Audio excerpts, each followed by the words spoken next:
Assalamualaikum warahmatullahi wabarakatuh. Perkenalkan, nama saya Rohana SPDI, guru mata pelajaran PAI SMP Alusmani Batang-Batang, Sumeneb, Madura. Saya termasuk salah satu mahasiswa PPG dalam jabatan Angkatan 2 LPTK Universitas Islam Negeri Surabaya yang saat ini akan melaksanakan praktek mengajar perteaching, dan ini akan menyajikan beberapa perangkat pembelajaran, diantaranya adalah RPP, LKPD, bahan ajar, dan media pembelajaran serta evaluasi. Adapun langkah-langkahnya, mari kita simak bersama-sama video. Baik, Assalamualaikum warahmatullahi wabarakatuh. Waalaikumsalam. Baik anak-anakku sekalian, sebelum kita memulai pelajaran, Bapak terlebih dahulu ingin melihat suasana kelas dulu. Karena memang kebersihan kelas, kerapian kelas itu merupakan bagian daripada kelancaran berlangsungnya KBM kali ini. Saya lihat sekarang piket kebersihan siswa yang bernama Zakaria, Sohe, Nafi'ah, dan Sama. Ya, alhamdulillah ternyata kalian itu termasuk siswa-siswa Bapak yang cinta akan kebersihan. An-nadzafatu minal iman, bahwa kebersihan itu adalah bagian daripada iman, bukan hanya ada pada dalam tataran konsep, akan tetapi dalam tataran praktisnya luar biasa anak-anakku sekalian. Baik, sebelum pelajaran kita mulai, maka terlebih dahulu kita berdoa, yang dalam hal ini silakan siswa yang bernama Soheh untuk memimpin doa. Dipersilakan dulu. Baik teman-teman, mari kita berdoa bersama-sama. Anak-anakku tahu enggak apa itu rendah hati? Tidak sombong, Pak. Oh ya, yang lain? Baik hatinya, Pak. Baik, untuk lebih jelasnya mari kita simak materi kali ini. Bismillahirrahmanirrahim. Kita akan membahas tentang rendah hati, hemat, dan hidup sederhana.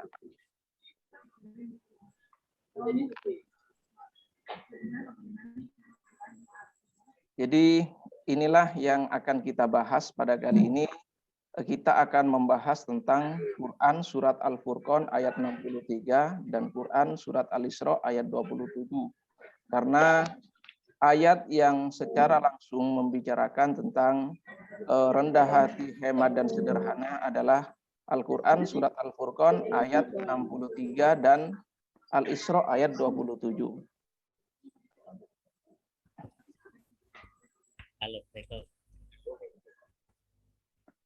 Baik, ruang lingkup keluarga. Akan tetapi tata cara kita bermasyarakat ketika menampakkan sikap rendah hati, sederhana, dan hemat sungguh luar biasa. Ya, lanjut. Ya, sekarang kita akan membaca surat Al-Furqan ayat 63. Ada yang hafal enggak surat Al-Furqan ayat 63? Anak-anakku sekalian, ada yang hafal enggak? Nah, belum. Belum, Pak. Ya, ini kalau belum, Bapak ini tampilkan. Nanti kalian satu persatu bisa membaca sesuai dengan kaidah-kaidah ilmu tajwid. Kenapa? Karena kita di dalam membaca Al-Quran harus mengikuti koridor-koridor ilmu tajwid. Apa ilmu tajwid itu fungsinya? Inilah fungsinya, bahwa ilmu tajwid itu agar supaya kita dalam membaca Al-Quran sesuai dengan kaidah-kaidah ilmu tajwid. Nanti Bapak jelaskan di akhir ini. Ya, silakan Saudari Nafi'ah dibaca dulu surat Al-Furqan ayat 63. A'udzu billahi minasy syaithanir rajim. Bismillahirrahmanirrahim. وعباد الرحمن الذين يمشون على الأرض هونا وإذا خاطبهم الجاهلون قالوا سلاما. Sadaqallahul azim. Sungguh luar biasa. Tepuk tangan dulu untuk Ibu Nafiah. Ya, luar biasa ternyata anak-anakku sekalian cerdas-cerdas. Silakan Adik Zakaria, kalau tadi Nafiah sudah membaca surat Al-Furqan ayat 63, maka sekarang anak yang bernama Adik Zakaria untuk memberikan dan membaca terjemahannya. Silakan. Artinya, dan hamba-hamba Tuhan yang Maha Pengasih itu adalah orang-orang yang berjalan di bumi dengan rendah hati, dan apabila orang-orang bodoh menyapa mereka dengan kata-kata yang menghina, mereka mengucapkan salam. Quran Surat Al-Furqan, surat ke-25 ayat 63. Iya, nanti setelah ini kita akan membahas tentang surat Al-Isra. Karena ini ayat yang secara spesifik lebih membicarakan tentang bagaimana kita hidup rendah hati dan hemat. Baik, untuk ayat selanjutnya adalah surat Al-Isra ayat 27. Ya, surat Al-Isra ayat 27. Namun sebelumnya silakan siswa yang bernama Haruna Rosid hadir. Ya, silakan dibaca surat Al-Isra ayat 27. Bismillahirrahmanirrahim. Innal mubadzirina kanu ikhwanas syayatin wa kana syaitanu lirabbih kafura. Al-Isra ayat 27. Iya. Luar biasa ternyata, pinter-pinter semuanya ya. Ilmu tajwidnya bagus, makhrajul hurufnya bagus, panjang pendeknya bagus, sungguh luar biasa. Surat Al-Isra ayat 27 ini menjelaskan bagaimana kita ini agar supaya tidak menjadi orang yang pemboros. Ya, lanjut. Ini adalah hadis yang menjelaskan tentang perilaku rendah hati.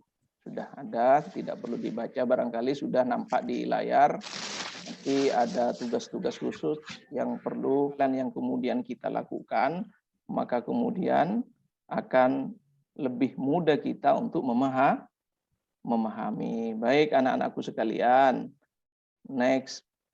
Sekarang kita akan membahas sedikit tentang ilmu tajwid. Sebagaimana sudah saya jelaskan tadi anak-anakku sekalian bahwa ilmu tajwid ini menjadi syarat utama agar supaya kita dalam membaca Al-Quran dengan baik, tahu panjang pendeknya, tahu makhrajul hurufnya, panjang pendeknya, berapa alif, berapa harkat, itu ilmu tajwid yang membahas. Dalam ilmu tajwid itu sendiri banyak macam-macamnya. Ada bacaan hukum nun sukun dan tanwin. Sudah pada pertemuan kemarin sudah kita jelaskan. Dan sekarang kita lebih spesifik membahas tentang hukum mim sukun. Coba ada yang tahu enggak? Hukum mim sukun itu ada berapa? Ada 3, Pak. Iya, ada 3. Ya, Nafiah sebutkan. 1 ilgham misli. Ya. 2 ikhfa syafawi. Ya, terus yang ketiga 3 izhar syafawi. Luar biasa, tepuk tangan dulu buat Nafiah. Alhamdulillah. Ternyata siswa-siswaku semuanya ini termasuk siswa-siswi yang sangat luar biasa. Ya. Inilah tadi yang dibaca atau yang disampaikan oleh Nafiah bahwa hukum mim sukun itu dibagi menjadi 3 kelompok. Pertama itu adalah ihfa syafawi. Coba Adik Zakaria, hurufnya ihfa syafawi itu ada berapa? Ada 1, Pak. Ada 1. Coba sebutkan apa? Pak. Ya, ba. Alhamdulillah. Jika ada mim sukun, ya, jika ada mim sukun, kemudian bertemu dengan ba, ini hukum bacaan dalam ilmu tajwid disebut dengan ihfa tentang ilmu tajwid. Kita lanjut aja. Ya, setelah kita membaca Quran surat Al-Furqan ayat 63 dan Al-Isra ayat 27 serta hadis terkait, maka kemudian kita harus membahas tentang kandungan suratnya. Apa saja isi di dalam Al-Quran surat Al-Furqan? Ya. Yang pertama, menurut Allah, orang-orang beriman yang memiliki sifat tawadu akan memperoleh gelar ibadur rahman. Apa itu ibadur rahman? Yaitu hamba-hamba Allah yang akan mendapatkan rahmat paling besar di sisi Allah. Berarti orang yang mempunyai sifat rendah hati itu nanti akan mendapatkan gelar apa? Ibadur rahman. Ya, ibadur rahman, yaitu hamba-hamba Allah yang akan mendapatkan rahmat paling besar di sisi Allah. Kemudian yang kedua, ibadur rahman itu adalah mereka yang berjalan di muka bumi ini dalam keadaan tawadu, dalam keadaan tunduk, dalam keadaan merasa bahwa dirinya adalah makhluk yang sangat kecil. Jadi ibadur rahman ini merasa bahwa dirinya itu tidak ada apa-apanya. Memang benar dalam Al-Quran di ayat yang lain, ya.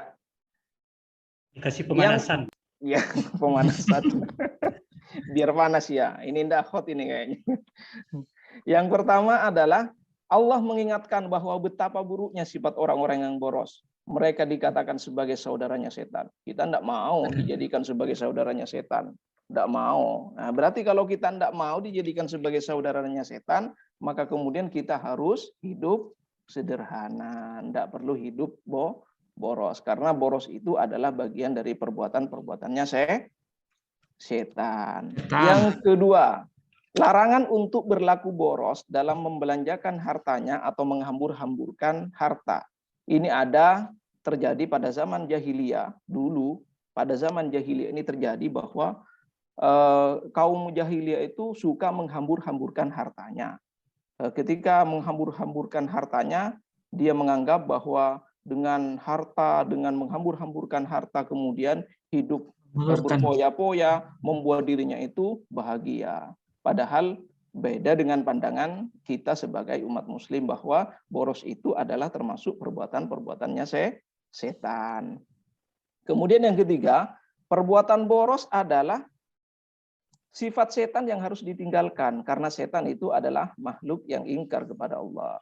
Intinya, agar kita tidak diklaim, agar kita tidak dicap sebagai saudaranya setan, maka kemudian kita harus menghindari perbuatan-perbuatan ataupun sifat-sifat boros. Menjauhi perbuatan-perbuatan ataupun sifat-sifat boros. Lanjut. Ya, sekarang lanjut masih. Yang ketiga, orang yang boros bermakna orang yang membelanjakan hartanya untuk hal yang tidak bermanfaat. Banyak contohnya membelanjakan hal-hal yang kurang begitu bermanfaat ataupun tidak bermanfaat sama sekali. Ya. Yang keempat, ada sebuah hadis yang terkait dengan perbuatan mubadzir, yakni yang diriwayatkan oleh Abdullah bin Umar. Dia berkata Rasulullah SAW telah melintas di tempat Sa'ad yang sedang mengambil wudhu. Kemudian Rasulullah SAW menegur Sa'ad karena begitu boros. Bahkan di dalam wudhu juga terdapat boros mubadzir. Kalau air yang kita guta secara tidak berlebih-lebihan, melakukan penghematan pengeluaran dan menabung untuk masa depan yang sulit. Hemat adalah pondasi dari segala macam keberhasilan. Berarti ketika kita mencoba membiasakan diri hidup hemat, maka kemudian ini menjadi sebuah gambaran bahwa kita ini akan berhasil pada masa-masa yang akan datang.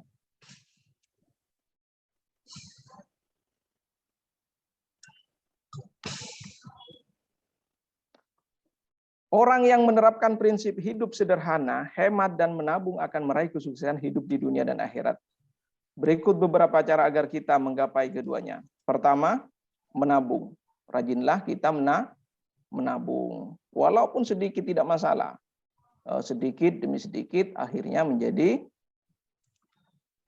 kok sepi nih ya, ngantuk udah ya. Sudah Pak bel, Rohana.